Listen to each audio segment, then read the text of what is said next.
senhor presidente, ministro. Eu acredito que esse lema de o Brasil voltou é uma grande piada, né, no cenário internacional. Eu começo aqui falando da questão de Israel. Lamento que Vossa Excelência tenha usado a palavra extremista apenas para se dirigir a Israel e não para se dirigir ao grupo terrorista que decapitou bebês, tocou fogo em mulheres vivas e até hoje detém reféns.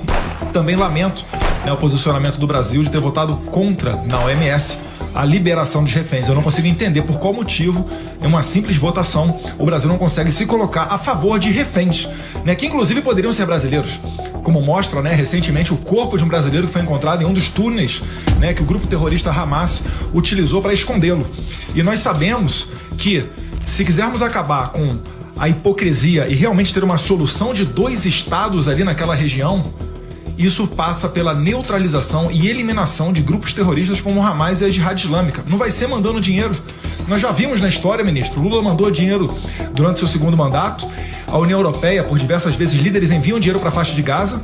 E esse dinheiro não é revertido para o bem da população. Até mesmo canos que foram enviados para fazer perfurações de poços para ter água na faixa de Gaza, o Hamas transforma aquilo dali em mísseis. E eu não vejo a comunidade internacional, né, ou melhor dizendo, líderes normalmente associados à esquerda, criticar esse tipo de coisa. Isso é um absurdo.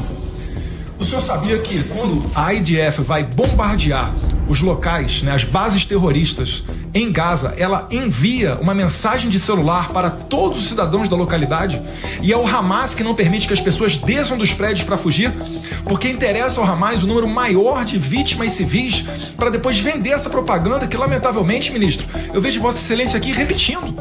Eu falo com pesar no coração mesmo. Poxa, o que mais a gente precisa ter? Já tiveram brasileiros que morreram lá. Será que o problema é Israel? Vale lembrar que as convenções internacionais, a comunidade internacional, ela designa que qualquer local onde seja utilizada uma base militar, ainda que sejam hospitais, escolas, etc., como o Hamas e a Jihad Islâmica fazem, para lançamento de mísseis aleatórios para cair na cabeça de pessoas iguais a nós aqui, em qualquer lugar de Israel, uma base dessa é tida como base terrorista e pode virar um alvo militar. Pode ser amoral. Aí a gente vai discutir uma outra questão. Mas se nós estivermos realmente interessados em reduzir o número de baixas nesse conflito, que não é um conflito entre Israel e Palestina, mas sim entre Israel e o Hamas e a Jihad Islâmica, a gente tem que tratar desses assuntos e colocar quente contra o Hamas. A população, ela não consegue dizer que é contra, porque quem diz que é contra ali vai ser decapitado, vai ser morto, ou qualquer coisa do tipo. Ou será que no Itamaraty as pessoas não têm celular para ver a quantidade de pessoas que foram bloqueadas, ministro, para sair de Hamas, tentando ir para o sul, sair pelo Egito, e o Hamas não permitia essas pessoas de saírem, meu Deus do céu? Pode ter certeza, uma coisa a gente vai concordar, Palestina é sim a maior prisão a céu aberto do mundo. Mas quem é o carcereiro, quem tem a chave dessa prisão, não é o Netanyahu, não é o Mossad, não é a IDF. São os terroristas do Hamas. Essa verdade, ela tem que ser dita aqui, né? E o Brasil, é até um fato curioso o Brasil querer se colocar como mediador desse conflito. Vossa Excelência recentemente esteve em Ramala.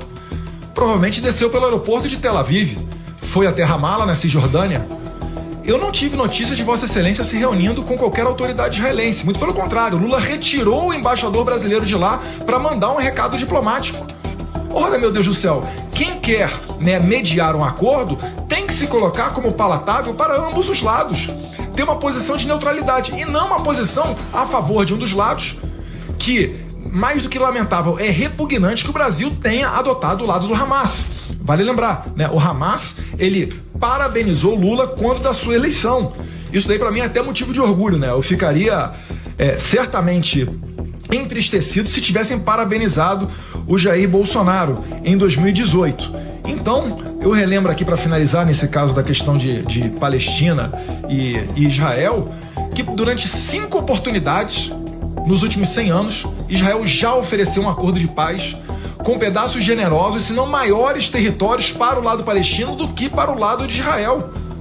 Todos eles foram negados. O Bill Clinton, que é um progressista, uma pessoa do Partido Democrata Americano, esquerda, nos anos 90, quando era presidente dos Estados Unidos, né, falou que tudo que ele ouviu foram sempre não, não, não do lado palestino, naquela ocasião por Yasser Arafat.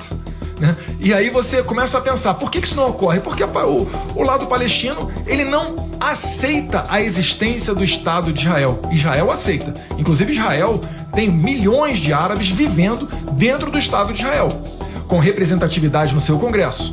Já o Hamas e a faixa de Gaza, aquilo ali é uma ditadura. O senhor sabe, em 2005, Israel deu unilateralmente aquele pedaço de terra para a autoridade palestina. E em 2007, o Hamas sequestrou aquilo dali, expulsou o Fatah, que foi lá para a Cisjordânia, lá para o lado de Ramallah, e ali tem uma ditadura desde então. A gente tem que chamar as coisas pelo nome para começar a dar uma esperança para aquilo dali. E o Brasil não tem nenhuma condição de ser um mediador nesse conflito. Então, lamentável, o Brasil volta a ser, né, durante a gestão do presidente Lula aí, um anão diplomático novamente. E eu acho até curioso, porque por vezes o pessoal da esquerda quer abraçar a bandeira da Palestina, quer dizer que é a favor da paz, né, solução de 2 estados, legal. E aí agora, recentemente, Estados Unidos e Europa viram, né, o pessoal da esquerda, alinhado com a agenda woke, levantar a bandeira LGBT e a bandeira da Palestina. Foram escorraçados. Eu quero ver uma parada gay, que em Tel Aviv tem. Eu quero ver uma parada gay lá na faixa de Gaza.